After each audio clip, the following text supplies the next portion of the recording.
they want to sell you the food that they have on board.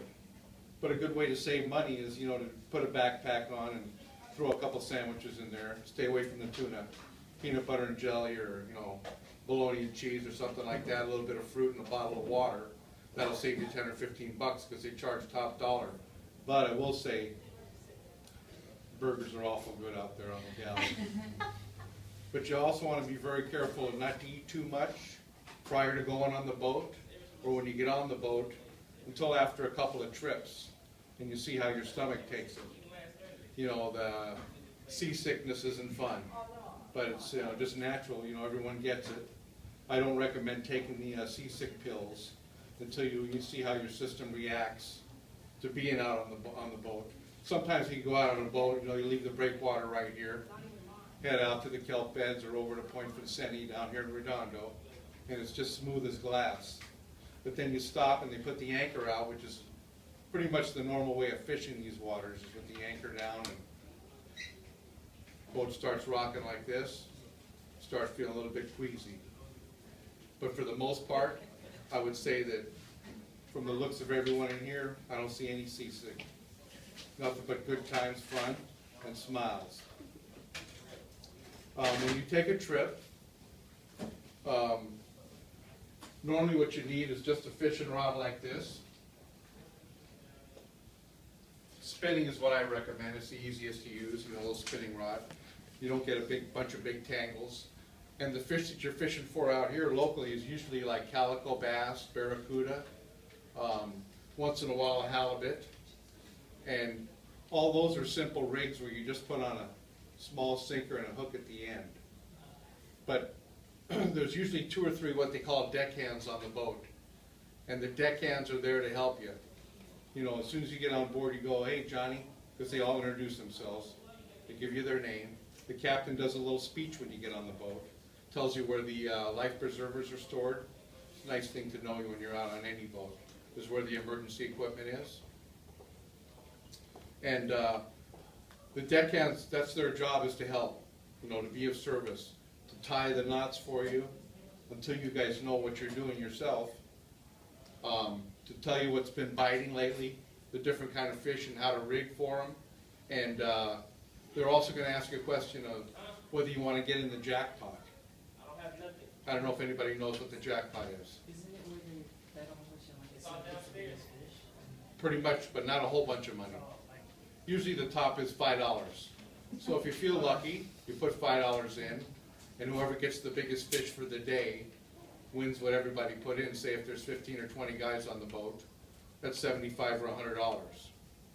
My son Johnny won a big jackpot one year in Newport Beach. He was real happy. I think it came to $100 that he won, but once he got the payoff from the guys on the boat, I said, "Well, it cost us $60 to get on the boat. Hamburgers were $15, so there's $20 left for you." And the So tip for the taffy. usually a tip, if you hit the jackpot, you want to leave a little bit of money for the guys that are helping you on the boat. The other thing is, it's good to be conscientious about the ecology and on the boat as far as taking over what you think you're going to need. Sometimes you get caught up in the moment where the fish are biting like crazy. What they're going to do when you get on the boat is they're going to give you a number from 1 to 20, and that number is going to be on a gunny sack that they hang around the bait tank where they have the live bait, either the anchovies, the sardines, or the live squid. And when you catch a fish, the deckhand's going to come over and take it off the hook for you. He's going to say, "What number are you?" You'll say number 7, and he'll put it in the gunny sack for you. But you can also tell him, "Hey, I think I got enough for dinner tonight. I'm not going to keep any more, so let's just let that one go."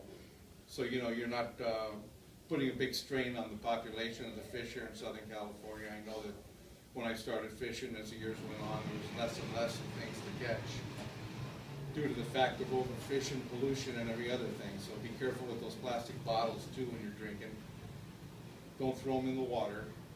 Make sure you get rid of all that trash properly on the boat. For the jackpot, Yes. If there's like a certain amount of people that catch barracuda, isn't the jackpot just based on barracuda?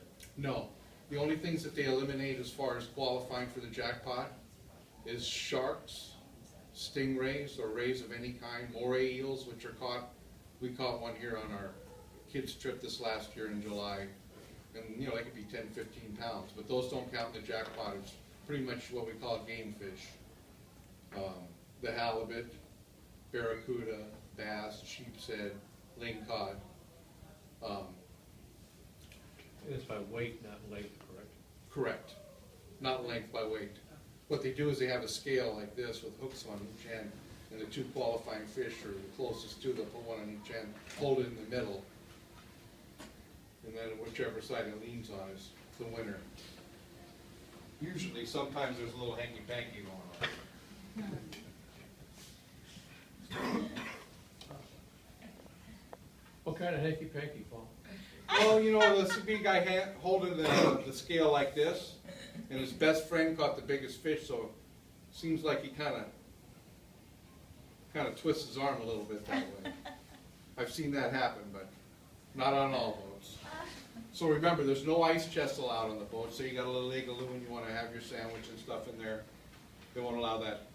But it's nice to bring an ice chest in the car, have some ice in it, because on a half-day or three-quarter-day boat, half days, three-quarters, usually the all-day leaves early, around 6, 6:30 or 7.